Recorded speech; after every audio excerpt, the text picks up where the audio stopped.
Hi children, this is Bhagyaman here. In the previous class, we have discussed about India's size, its location and its extent. In today's class, we are discussing about India and the world. The Indian landmass has a central location between the East Asia and the West Asia. India is a southward extension of Asian continent. India begins to taper from 22nd degrees north latitude. It means it is reducing its size from 22nd degrees north latitude. The protruding nature of India or Deccan Peninsular Plateau helping India to establish its close relationship between Africa, Europe and West Asia in the western coast, likewise Southeast Asia and East Asia in the eastern coast. No other country has a long coastal line like India on the Indian Ocean.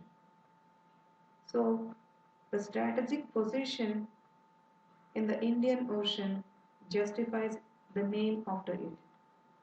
Children, do you know, since the opening of Suez Canal in 1869, India's distance from Europe has been reduced by 7,000 kilometers. Earlier, we used to travel Europe through Africa. Means we used to go around Africa to reach Europe. But now we need not go around Africa to reach Europe.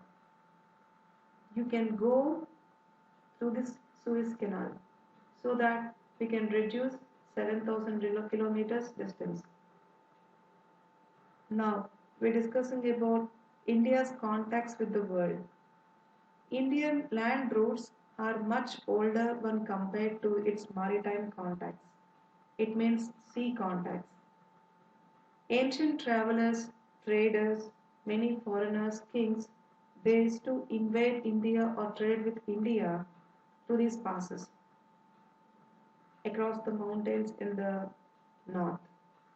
The ancient traders or the travelers or the kings invaded India or traded with India through these passes in the mountains of the north.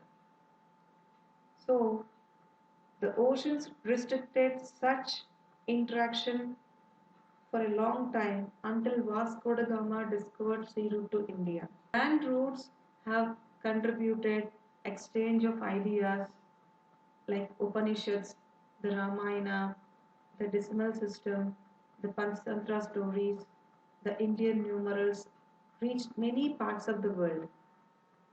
Not only this, the spices, the muslin, the cotton cloth, the quality cotton cloth, etc., were taken from India to different parts of the world. Likewise, on the other hand, Greek sculptures, architectural styles of domes and minarets from West Asia can be seen in different parts of the India. Let us see our neighboring countries of India. Here we can see the neighboring countries of India. Children, if you simply by heart the neighboring countries' names, you may forget. So please, all of you, if you picturize the India map, you need not forget. You can remember so easily. So as you can see here, we have the Pakistan, Afghanistan in the northwest. In the northwest, we have two neighboring countries of India, that is Pakistan and Afghanistan. If you come to the north, we have China, Nepal, Bhutan. Three countries. China, Nepal, Bhutan in the north. And in the east, we have Bangladesh and Myanmar. In the east of India, we have two more neighboring countries, that is Myanmar and Bangladesh.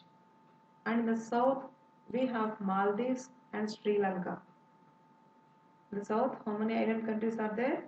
Two, that is Sri Lanka and Maldives. The Sri Lanka is separated by the narrow channel called Pak Strait and Gulf of Mannar, whereas the Maldives are just near to the Lakshadweep Islands.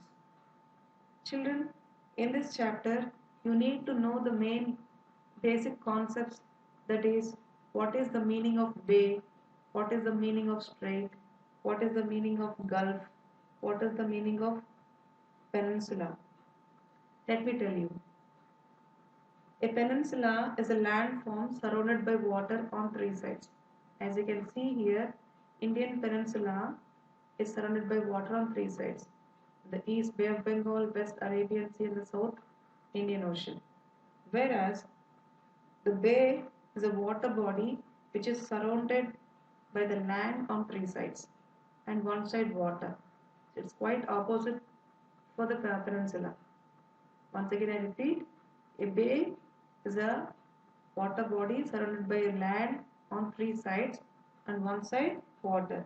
In other words, a broad inlet of sea where the land curves inwards. Okay. Now, what do you mean? What do you know about Gulf? Gulf is also nothing but a large bay is usually called Gulf. A large bay is usually called Gulf. It means this is the broad inlet. Gulf will have a narrow inlet. That's all. That's the difference. Now, what is a strait? A narrow passage of water connecting two seas. Here, this passage is connecting two seas. One is Bay of Bengal and one is Arabian Sea. So, this narrow passage connecting two seas, that passage is called a strait. Okay? I hope you all have understood.